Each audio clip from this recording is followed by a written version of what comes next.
Hi, hello, welcome to BeFit with Karishma. Today I'm starting a new series called How to Make Your Own Diet.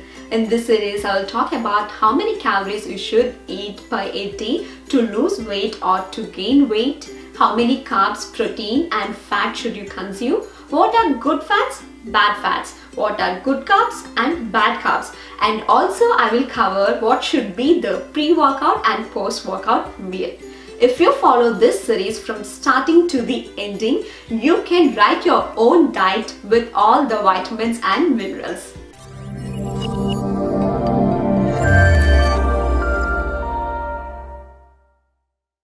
In this video, I will talk about how many calories you should eat to lose weight or gain weight by explaining a simple formula.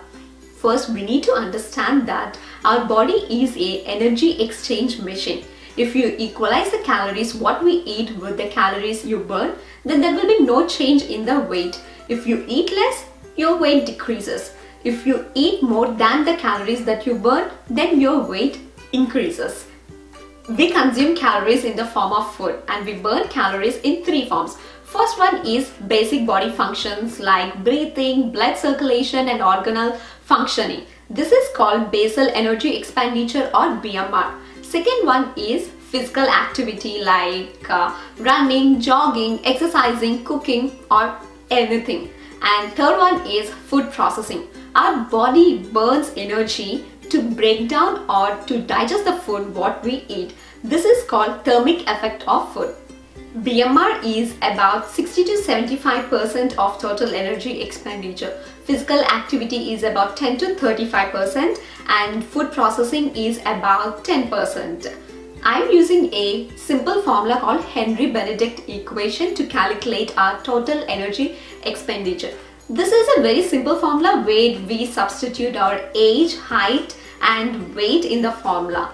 This is not 100% accurate, but it will give the rough estimate of our total energy expenditure. There are two formulas for women and men. These are almost same with few changes in the numbers. We calculate the total energy expenditure in three steps.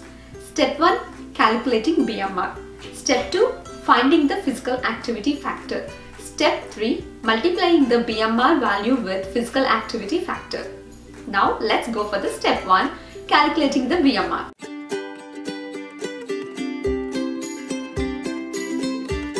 I am using women formula with my weight 105 lbs, height 63 inches, age 24. If I substitute all these three values in women formula, then the result is 1295. So my BMR is 1295 calories. These are the calories my body needs for normal functioning at rest like breathing, function of my heart, etc.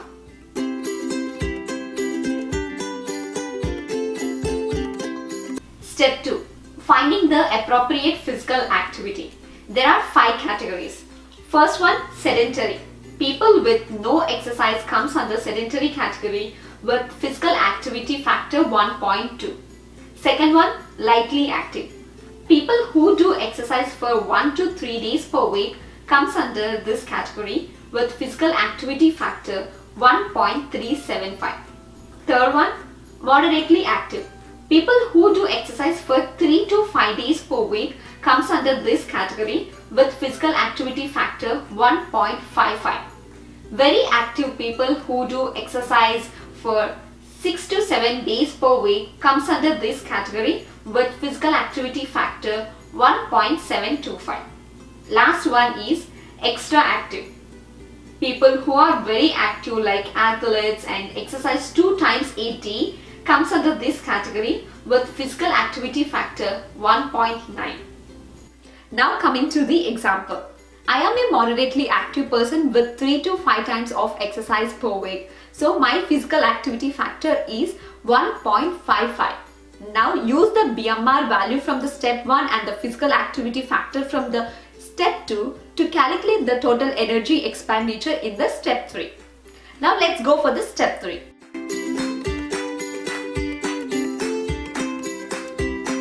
My BMR value is 1295 calories and physical activity is 1.55. If you multiply this BMR with physical activity factor, my total energy expenditure is 2007 calories. So my total energy expenditure is 2007 calories. If I eat 2007 calories in a day, there will be no change in my weight. If I eat less calories, I will lose weight. If I eat more calories, I will gain weight. What if I wanted to lose 1 lb weight per week? 1 lb is equal to 3500 calories. Divide these 3500 calories by 7 as we have 7 days in a week, we get 500 calories. So I should eat 500 calories in deficit to lose 1 lb weight per week with 3 to 5 days of exercise. That means I should eat 1500 calories per day. What if I wanted to gain 1 lb weight per week? It's same formula. I should eat 500 calories in excess to gain weight. That means I should eat 2500 calories per day to gain 1 lb weight per week with 3 to 5 days of exercise. I will add all the formulas and the method in the description box. If you have any questions, please feel free to comment in the section below. I will answer to all the questions. If you want to know more about my health tips and workouts, follow me on Instagram Karishma Arja and like my Facebook page BeFit with Karishma. Till then, bye.